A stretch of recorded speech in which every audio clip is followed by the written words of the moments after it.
Over the years, Dudley Castle has seen centuries of human life, and by extension of that, death, from finding itself in the centre of medieval sieges to being a strategic military stronghold in the Civil War. After its retirement from military life, Dudley Castle went on to be a family home for hundreds more years, with people being born, living and dying within the walls of the castle. Nowadays, the castle grounds have a different use as a popular visitor attraction, Dudley Zoo. But it's the other alleged occupants of this ancient castle that we're chatting about tonight, who you most definitely won't find locked in an enclosure, because they're long dead.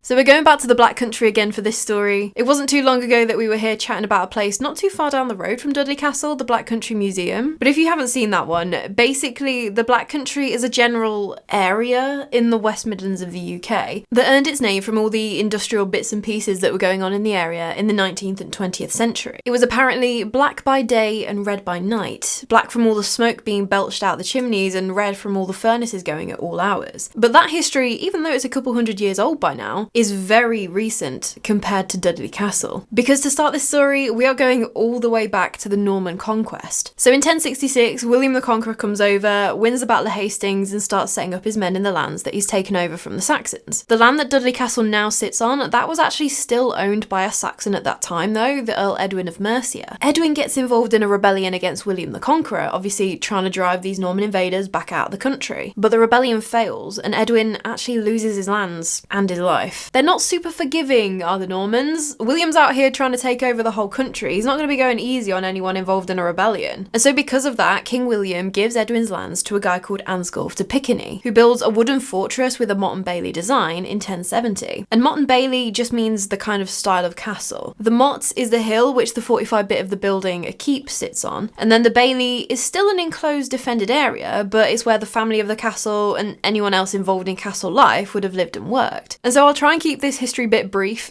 Brief, I mean, this is me talking about history, it's not going to be brief, but anyway, there are a few things that happen over the next few hundred years that I'll obviously tell you about. The gist is that the castle is just passing through family hands. The Paganel family take it on next, and we're not exactly sure how they came to own it, but they did. And this is the family that built the first stone castle. So they tear down all the wood, rebuild in stone, because obviously stone is better for defending against people who want to siege your castle, you know? But in 1173, Gervase Paganel was the Baron of Dudley at the time, living in Dudley Castle, and he'd made the decision to join a rebellion against the current king of the time, Henry II. This didn't exactly pan out, this rebellion failed too, and so the king ordered Dudley Castle to be slighted. And this means you don't need to tear the whole castle down to the ground necessarily, but parts of the castle will be destroyed so that it can't be this significant military stronghold anymore. Kind of like the king's clipping your wings, making sure you can't use the castle to start another rebellion again. And Henry II wasn't really known for being a forgiving king, so really, Gervase got away with it lightly. It could have ended up being much worse for him. He did get fined 500 marks though, which apparently, directly translated to today's money, not counting inflation, is 66p. Which is fine, isn't it? 66p? I think I've got that hiding down the back of my sofa right now. If that gets me out of being executed for my role in a rebellion against the king, that'll do. But obviously inflation is a thing, and when you think back then in the 1100s, you could buy 2 farms for 1 mark. 500 marks is quite a lot. Gervase continued to live in the castle though after that. We don't actually know exactly what was destroyed on the king's orders, but it's thought that the castle remained as basically an out in the open, unfortified manor house until the next family came along. It then passes to a new family, the de Sommerys, and they're like, yeah, nah, this won't do. So Ralph de Sommery, he starts work rebuilding and refortifying the castle in the 1250s. They've got one slight problem in that they didn't get planning permission. You actually needed a license from the king to build a castle, and they didn't get that license before they started building. They did eventually get all squared away though, but actually building the castle took a long time to complete. I mean, they're building a whole castle, it isn't like a Lego set on Boxing Day, I suppose, but it's thought to have been completed around 1321, just prior to the death of John de Sommery, the last man in the family who owned the land. And apparently, John's death wasn't particularly sad for the people around him. He was apparently this horrible brute of a man who had resorted to violent extortion to get the money to actually finish building the castle. So he wasn't particularly missed. Because John died without an heir, the now finished castle passed to his sister Margaret, who had married into the Sutton family. So now at this point, the Suttons own the castle. And again, gets passed down the generations. All of the men that take on the castle are called John, nice and easy. I wonder wonder how many Johns there have ever been in the world, like through the years. There must have been a lot, right? Because it's still quite a popular name now. I don't know, just thoughts. But anyway, the 7th John Sutton got himself into a spot of financial difficulty and actually ended up having to sell off his land and titles, which included Dudley Castle. He sold them to another relative in the family, a guy called John Dudley, the Duke of Northumberland. And this guy was powerful, right? He became one of King Henry VIII's most trusted advisors, very close to the king. And so John Dudley apparently loved Dudley Castle, and so he actually enlisted the help of a guy called William Sharrington to add a little bit of his own pizzazz to the castle. He basically turned the castle from this battle-ready, strategically important medieval fortress into an aristocratic Tudor palace that was fit for a man of such standing as John Dudley. And so the bits that William Sharrington helped to design and build became known as the Sharrington Range. John Dudley would actually go on to play a part in getting Lady Jane Grey, the infamous 9 Days Queen, on the throne in 1553. And for his part in that utter tragic failure, he would be executed by Queen Mary that same year. After John Dudley had been violently removed from the picture, Dudley Castle reverted back to the Sutton family, which then passed into the Ward family by marriage in 1628. But then the English Civil War wasn't too far away, which, in case you didn't know, was basically where Parliament didn't like the way that King Charles I was doing things, and it eventually led to overthrowing the monarchy temporarily. So Dudley Castle served as a stronghold for the royalists, but was eventually captured by the parliamentarians. And once the parliamentarians got a hold of it in 1647, Parliament ordered that the castle was slighted again, so parts of the keep, the gatehouse, and some of the outer fortified wall were destroyed, again to stop the royalists from moving back in and taking over this strategic military position. After the war ended, there were still places in the castle that you could live in, and so the wards started to use the castle again every now and then, but it wasn't their main place of residence. So I think that's the reason why they didn't seem particularly bothered about repairing and maintaining it. So it was already pretty run down when on the 24th of July 1750, a fire raged, or was allowed to rage, for 3 days, and all but destroyed the Sharrington Range part of the building. The fire was apparently so bad that it could be seen 8 miles away in Birmingham. Allegedly, the reason that people didn't even bother trying to put out the fire was because it was rumoured that there were gunpowder stores somewhere in the castle, so obviously no one wanted to get that close in case this gunpowder went up. After the fire, no attempt was made to rebuild the ruins of the castle, and it has sat in that state ever since. In 1827, the Ward family were given the title of the Earldom of Dudley, and throughout the 19th and 20th centuries, the grounds that the ruins sat on were used for things like fetes and fairs and things like that. But obviously, it was a bit of a strain on the resources for the family, keeping the grounds all nice, and I'm assuming keeping the ruins safe at least. So in 1937, the 3rd Earl of Dudley, William Humble Eric Ward, he opened the Zoological Gardens, keeping the ruins of the castle as like the main focus point in the middle of it. And now it's a very popular visitor attraction, drawing people for both the zoo and for the history of the castle. And of course, drawing other people like you and me because of the paranormal stories surrounding the castle. And ghosts have been reported at Dudley Castle for a long time. It's thought that the first recorded story comes from the 1870s when a local man called Harry Bentham was chatting to one of the guides who worked there. This guide was saying that he and 2 other visitors were at the foot of the stairs leading up to the castle keep, and they were just there, not really doing anything in particular, when they all witnessed an elderly couple, dressed in 17th or 18th century clothing, walking towards them arm in arm, just as if they were taking a leisurely turn about the grounds together. Apparently, the man had a tall hat on and walked with a crooked walking stick. The couple, dressed in their old-fashioned clothing, walked past the trio, who had obviously all noticed that they most definitely did not look like they belonged in the 1870s, and they carried on walking up the stairs to the keep. One of the visitors went up the stairs after them, maybe to ask about their nice costumes or just to see who they were, but apparently there was no one up there. There were no other stairs down from the keep, so there was nowhere for them to have gone. We don't actually know who that couple are, and I don't think that they've been spotted since that encounter. But one entity that you'll be glad that you don't come into contact with is that of a 17th century drummer boy. The story goes that this boy was killed by a single stray bullet during the English Civil War, as he was taking messages back and forth between the royalists and the parliamentarians. Apparently, some people have heard this little drummer boy beating his drum just like he would have done in real life. But the local legend is that if you hear him, it's supposed to be a bad omen, so you don't really want to be hearing those drums. Another entity that has been reported is a medieval woman who apparently used to live on the castle grounds. There are 2 versions of this story though, depending on what you read. One version says that the woman one day found her beloved cat dead and she was so distraught that she actually hung herself. But the other version is even worse than that, if you can imagine it. Because in medieval times, a single old woman living alone who also had a cat, well, she's obviously a witch in the local community's eyes. So the story goes that some locals took it upon themselves to rid the area of the evil witch and actually put a noose around her neck and threw her and her cat off the battlements. This was all supposed to have happened on one Halloween night. And so now now, especially on Halloween, this woman has apparently been seen around the castle. There was also allegedly a very interesting encounter with this entity. There was a medieval costume contest being held in the castle in 1983, with prizes given to the person who the judges thought had the most authentic look about them. They were going around the crowds, and the judges unanimously voted for a dishevelled looking old woman who had actual dirt on her. Like, that's commitment to the bit. She was dressed in a grey shawl and a sackcloth dress, but her feet were also wrapped in sacking, which again, much more uncomfy compared to actual shoes. That's dedication to the competition. But when they tried to find this woman to award her the prize, she was nowhere to be seen. They even checked with officials on the gate. They were adamant that no one matching that description had gone past them. And I mean, like, that sort of get-up, that's going to be memorable, isn't it? And so now a lot of people believe that that was the apparition of the medieval woman. And it seems to be a really common thing at Dudley Castle. Apparitions will manifest and then disappear, which even allegedly happened to 2 police officers once. They'd been called out because someone had seen a person skulking about the castle after it had closed. So the officers were sweeping the grounds, seeing if they could find this intruder. One officer went up onto the battlements to see if the person had gone up there. The other officer stayed down on the ground, but as he looked up to his partner, he could see the intruder up there with him. So the ground police officer was getting ready to apprehend this suspect, assuming that the upstairs officer was just going to collar him and bring him down. But as he climbed back down from the battlements, empty-handed, both of them were very confused, because ground officer wondered how in the hell his partner hadn't seen the intruder up there with him, and battlements officer had no idea what ground officer was going on about. So that is a very weird story, that there is nowhere for that unknown person to have gone. They would have had to walk past the officer on the ground to get away. So it's very strange that the guy on the ground could see the figure, but the one up on the battlements couldn't. And so even though you've got just as good of a chance of seeing something potentially paranormal in seemingly any part of the castle, the Undercroft, which is the room under the chapel, seems to be a bit of a hotspot for unexplained activity. And there are actually 2 coffins in the Undercroft, with the larger of the 2 coming from Dudley Priory. And you can clearly see that it's got this big split down the middle, and so some believe that it was actually just 2 coffins just pushed together. But then others are adamant that this is actually just one coffin that's been split in half, but it's huge. The person that would have been laid to rest in it would have been massive. And that person is thought to have been John de Summery. Remember him? The guy that no one was really cut up about when he died because he was apparently so terrifying and evil when he was alive. And so in the Undercroft, cold spots have been reported, as well as the feeling like your clothes are being pulled at or unseen hands are prodding you. In 2006, a reenactor who I firmly believe was completely out of his mind apparently heard disembodied voices whispering in the Undercroft while he was trying to sleep. Which, it's a creepy looking room as it is, let alone trying to sleep on your own in there knowing it's potentially haunted. But maybe that's just me. But allegedly, John de Summery, or whoever it was that was buried in that huge coffin, has followed it to the Undercroft. Because one morning in 1994, a cleaner called Christine Bullis was in the Undercroft, cleaning it before the castle and zoo opened up to the public for the day. And so she was there cleaning away on her hands and knees when she noticed a pair of old riding boots had just come into her line of vision next to the big coffin. Without looking up, she just said good morning, as she assumed that it maybe could have been a guy called Adrian Durkin, who was kind of like an educator of the castle, who would dress up in period clothing during his talks and things. But instead of Adrian responding as she was expecting, all she heard was a soft chuckle. She obviously looked up, expecting to see the owner of said boots who had just chuckled at her, to find there was no one there. Whatever was apparently manifesting in front of Christine was cut off at the riding boots. Exactly at that moment, her sister, who was also working at the castle as a cleaner at the time, came into the Undercroft, and the phantom riding boots disappeared. I think they faded away fairly gradually, because again, I think that the sister-in-law saw these boots and saw them dissolve into nothing, because after that, both of them left the Undercroft fairly quickly and went to the Queen Mary ballroom for a strong cup of tea. In here, the sisters told the catering staff, who were also just like setting up for the day ahead, what they'd just seen. Listening to the story, the caterers were like,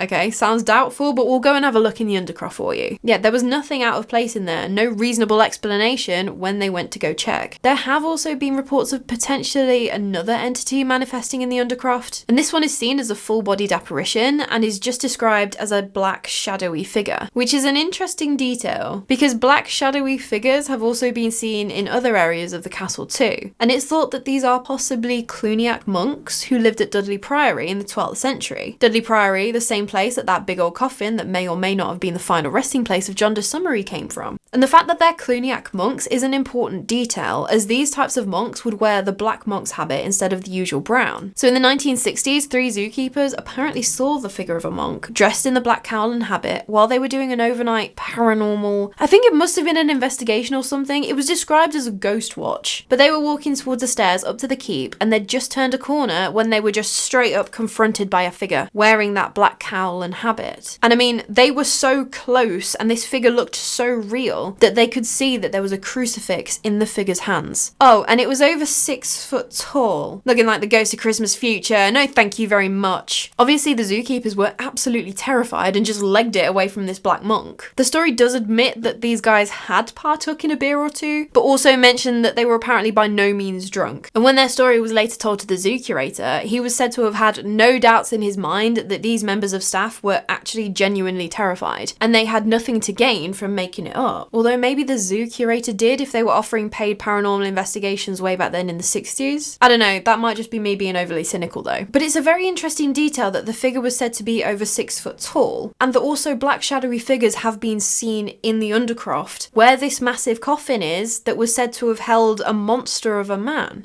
That's interesting. Maybe there's something there, maybe there's not, I don't know. Is it John de Summery's? Is it a massive monk's? Who knows? But that wasn't the only story around a sighting of these ghostly monks. Apparently in 1978, 3 workmen were out in the courtyard of the castle doing some maintenance work when they saw 3 monks walking in the courtyard with them. Similarly to the zookeepers, they obviously legged it and the workmen did not fancy returning to where they had seen said figures. And allegedly, the monks were also captured in a photo in 2019 by a couple called Helen Wakeman and John Dargan when they were there on a ghost walk. And yeah, I mean, if you look to the right of the archway at the top of the stairs, there does seem to be some sort of silhouette that looks to be in the shape of a person and could potentially be wearing the monk's cowl and habit. Creepy. But there's one entity that has been seen way more than most. Still in the context of how rare an actual unexplained sighting is, but you know, she's probably the most famous ghost of Dudley Castle and she's known as the Grey Lady. There isn't really an explanation as to how we know for sure, but it seems to just be generally accepted that this entity may be that of a woman called Dorothy Beaumont. And Dorothy was married to Lieutenant Colonel John Beaumont, who was the second in command to Sir Thomas. And this was during the time of the English Civil War, so while Dudley Castle was occupied by the Royalists. On the 13th of September 1644, Dorothy gave birth to a baby girl, Frances, who unfortunately either died in childbirth or a few hours later. And that's actually recorded in the church's records that Frances was born and buried on the same day. And so the Beaumont's baby Frances was buried at St Edmund's Church, which is known locally as Bottom Church, and the reason why will become clear shortly. Obviously Dorothy was distraught at having lost her baby daughter, and she herself actually fell ill and died of what was recorded of natural causes, although I don't think they actually knew what specifically, on the 26th of April 1646 within Dudley Castle. Her dying wishes were that obviously her husband John would be there for her final send-off and that she would be buried next to her daughter Frances in the churchyard of St Edmund's. But the problem was, regardless of the family tragedy that was going on, there was also the small matter of the Civil War raging on around them, and the Royalists weren't doing so rosy. The parliamentary forces had been advancing, so the Royalist commander at Dudley Castle, Sir Thomas Leveson, had actually ordered for St Edmund's Church to be destroyed, so that the parliamentary soldiers couldn't then use the church as a vantage point. But this also meant that Dorothy couldn't be buried with her daughter. After she'd passed away, Sir Thomas had written to the parliamentary leader, Sir William Brereton, basically asking permission for Dorothy's funeral procession to cross the enemy lines and allow her to be buried in the other church in the area, St Thomas Church, also known as Top Church. Makes sense now, top church, bottom church, you get it. But a huge misunderstanding completely fluffed up this arrangement. Basically, Sir Thomas had sounded the drum kind of like a parlay, calling the messengers to the castle. But 2 parliamentarian messengers had actually been shot and killed as they approached the castle, which didn't go down too well with Sir William, but he was a reasonable-ish man. He obviously wasn't happy about losing 2 messengers in what should have effectively been a truce moment, but he did allow for Dorothy's funeral procession to cross parliamentary lines so that she could be buried at the Top Church. However, her husband John was not allowed to cross those lines, so she was laid to rest, but her husband couldn't pay his last respects and she was never reunited with her daughter. And some people say that that's the reason why she is now apparently seen wandering around the ruins of Dudley Castle, forever searching for her baby. She's reported to have been spotted gliding around the parapets up in the keep, but she's also been seen looking out of a chapel window in the 1970s, so the room above the haunted Undercroft. Apparently she's also made her appearance known quite a few different times too. So Dudley Castle at one point used to run ghost tours with like paid actors, which sounds amazing. I need to know if they still do do that. I couldn't actually find out. But there was at least one tour where the guide was talking about the ghost of the Grey Lady, and at that point the actress playing Dorothy was supposed to walk down the stairs. But the group were a bit confused by the end of it, as they apparently saw the actress, but they didn't understand why the castle had hired two Grey Ladies and why they were both seen walking down the stairs, one behind the other. The Grey Lady is also seemingly not camera shy, as in August 2014, Dean and Amy Harper appeared to capture what looked like the grey figure of a woman walking through one of the doorways. But it doesn't seem to be the entity of the Grey Lady, which has had multiple run-ins with one family at the castle. So Dudley Castle, they make no secret of the fact that the castle is allegedly haunted. They're one of these places where they kind of lean into the paranormal, which absolutely fair play. I'm happy to hear that because it makes my research easier. And so you can actually hire the castle out for a paranormal investigation. And in 2003, some guys were on one of these investigations and they just got to the corridor just before the gift shop. I don't know if it's still all laid out like it was back then, but in this corridor, they kind of all just freaked out. Like, they didn't see or hear anything, but there was just something wrong. They needed to get out of that area. They ran through the corridor towards the gift shop and told the investigation organisers what had happened. And so they were a bit creeped out, but that was it. Didn't experience anything else that night and didn't really think much more of it after that. A few weeks later, one of these guys takes his family out to Dudley Castle and Zoo for a day out. Because for all the ghosts and the history and things, it's still a great, if not super accessible place for a family-friendly day out with the kids. And by that I mean it's quite hilly, like lots of walking, but it's still a nice enough trip out. And so they were there enjoying their day out, and they'd just reached this corridor that the dad had had this experience in a few weeks back. Their young son freaks out, tears it through the corridor and into the gift shop, and the staff stop him just before he pegs it straight out of the shop. Dad catches up, takes him outside, and it takes 15 minutes to calm the son down. Once the kid is finally coherent enough to tell his dad what has scared him so bad, I'd go out on a limb and say that the dad was then the one that was terrified, because the kid says to his dad that there was a nasty man with a sword in that corridor and he was trying to hit him. Terrifying for both the kid seeing that and the dad hearing what his kid was saying, knowing what he experienced on that investigation a few weeks ago. And I don't know if it's the same one or not, whether they have multiple little souvenir shops dotted around the grounds, but this is another attraction with seemingly a haunted gift shop. What is it about these places where gift shops are haunted? Like Alton Towers and even Blackpool Pleasure Beach. Just interesting. But anyway, stock in the gift shop will be thrown off the shelves, like whole shelves of stuffed toys just wiped off and onto the floor. Items will be moved around while the shop is locked up, so there's no explanation. And there have been reports of icy chills. Again, no apparent origin. And staff apparently hate working in there, especially if they're alone. Like, the atmosphere is just awful in there. But other than what that young kid claimed, we don't have any more information about what could potentially be haunting that area. But like I say, it's not because Dudley Castle is trying to bury the paranormal reports like other visitor attractions that I've covered in the past that want nothing to do with their ghosts. And they've even had everyone's favourite Most Haunted do a live special episode there in 2002 and then again in 2018. But the 2002 special, there was actually a static camera set up where they captured what looks like a shadow passing in the kitchens. And to me, it looks like the best bit of evidence they captured all night. And I'm saying that, but it still just looks like someone very much living was walking in that way and just so happened to capture their shadow on camera. And then the super annoying host was like, oh, but that area was cordoned off. I think it was the same host that I could not stand when they were at Tudor World. But anyway, saying that it's cordoned off does not mean that you can guarantee that there wasn't anyone back there. But either way, there are plenty of other potentially unexplainable encounters, so we don't need to be relying on Most Haunted for our ghost stories. Because something that I had absolutely no idea about was that there are actual caves under the castle grounds. And you could at one point access these caves through what used to be the bear enclosure. And I think they are planning or thinking about planning to open up these caves to the public at some point, but it's not got much further than that initial spitballing idea phase, I think. But one of these caves, the Stores Cavern, was used during World War II to store ammunition and military uniforms. And then in 1961, they actually discovered the skeleton of a 40-year-old woman in one of these caves. They literally have no other information about her, don't know how she died, nothing. But it's not thought to be her who haunts the caves, because apparently in the 19th century, these caves had been mined for years and years at this point for the limestone in them. But there was a cave-in, and a miner who was working in the caves died when the rock fell on top of him. And so now there have apparently been the reports of the sounds of a pick hitting the rock, which is a pretty specific sound. But then also, some people have claimed to witness the figure of a miner disappearing through the wall of the bear enclosure, obviously where there would have been a cave opening before the enclosure was built. And we don't know who this specific miner is that's mentioned in this story, and in reality, they were mining here for literal centuries, so it's highly likely that there was more than one death within these caves. But aside from the caves, there are some other weird things reported in other areas of the zoo, which, I mean, I guess makes sense. Before the zoo was there, it was all just castle grounds. And so when it was still in operation, the aquarium seemed to be a pretty pretty active spot. There was apparently a lot of disembodied groans and moans heard in this area, and they were so common that in 1967, the South Staffordshire Metaphysical Society actually conducted their own investigation at the aquarium, which my immediate thought was obviously, could Cuddles the killer whale be making some weird noises that might sound a bit funny reverberating through the water? I don't know if that's the right word or not, but you know what I mean. But then other sources were saying that they were definite human disembodied voices coming from behind the tanks, so I don't really know. The Queen Mary Ballroom on the site is also apparently haunted, as there have been claims that once the building is all locked up and quiet, you can hear the unmistakable sounds of a piano playing. Because it really seems like it doesn't matter where you are in the zoo or in the castle, it is all just part of what is basically this wider estate, all tied to the castle. Like in October 1965, a 19-year-old employee who was working in one of the restaurants actually called the police. He was so terrified by what he'd encountered, he was saying that he could hear weird noises and that he could see a shape coming towards him from the castle's keep. His manager was fairly quick to point out that it could have just been one of the white peacocks that were wandering around the zoo at the time, and maybe it was, or maybe it wasn't. Either way, it was enough for this employee to quit his job and he never returned. So I'd say that that reaction's got to come from more than just seeing a peacock, maybe. But the fact is, Dudley Castle, and by extension of it, the zoo, are known as being haunted. And it wouldn't be right to talk about a haunted zoo without at least one ghost animal, right? Don't worry, I've got you covered. Because back not long after the zoo first opened, the head keeper was a guy called Harry Hatch. And he actually lived on site, which makes sense, easy to get hold of if he's needed. And he was truly dedicated to his work. He actually hand-reared a lot of the zoo's animals who needed it from his cottage in the zoo. One of these animals was a cheetah named Shirley. And they had this really tight bond. Shirley seemed to be super chill, so she was never actually put on display in an enclosure. Instead, she'd be trotted out to meet and greet important people who visited the zoo. Because obviously she didn't have constant access to the space that an enclosure at the zoo would have given her, she was exercised in the courtyard of the castle by Harry. Time passed, unfortunately Shirley passed away, but people have sometimes reported seeing a large cat running through the courtyard, which is very odd and is most definitely not an escaped animal. There have also been reports of the sound of a big cat herd in the area next to the cottage. And I don't really know where the cottage is in relation to the big cats that are still there at the zoo. It might just be that the wind's in the right direction and you can just hear the lions at breakfast time. I don't know. But phantom big cat or not, it seems that Dudley Zoo, and especially the ruins of the castle itself, are potentially home to more than a few entities that are not of our mortal plane. So what do you think? Is Dudley Castle haunted? I'm inclined to believe that it's likely, isn't it? I mean, it's old. That's usually a good indication. It was quite an important building during a few different, more turbulent times in our history, different rebellions and obviously the Civil War. It's going to have seen a lot of death over the years, whether natural or unnatural. And then for all of these different stories of specific entities being reported over the years, not to mention all the hundreds of people that have likely been on investigations at the castle and had their own experiences, I'd say that if a castle was gonna be haunted, it would be this one. But please do let me know your thoughts. Are people's imaginations running away with them, or is there something to all these reports? Have you experienced something yourself? Tell me all of the things. And if you enjoyed this story, please leave the video a little like. And if you haven't already, please do subscribe. I'd love to have you around for another chat about history and all the creepy things that leave you questioning everything. But anyway, that is all from me today. Wait there, wait. I'm not done just yet. If my makeup looks a bit naff and my eyes are blurry, it is because it is 3:15 in the morning. But I have just got back from an investigation at Dudley Castle. And so first of all, I want to say a huge thank you to Haunted Houses. They were absolutely brilliant. Their hospitality was everything. So thank you so much, guys. But I also want to say a huge thank you to Ghosts-on-Trent, who invited me out along for my first ever paranormal investigation, and I had an absolute blast. It was amazing. And it was really good to have learned about this place and learned about all of the history, and then kind of put it into practice, kind of call out to those people that are so notable in the castle's history. And so there were a few interesting moments, a few things that we couldn't quite explain. So I'm not going to go spoiling it all here. I'm not going to steal their thunder. So a huge thank you to Paul and Mark. Thank you so much for inviting me out. I had such an amazing time. And I already cannot wait to get out there with more history. And so that was it. That was all I wanted. Sleep safe and all that. Yeah. I cannot wait to chat with you more about the morbid, mysterious and macabre. So until next time, sleep safe. Potentially paranormal, potentially. And so even though you've got just as good of a chance of seeing something why do you keep potentially? I've never in my life ever said that word.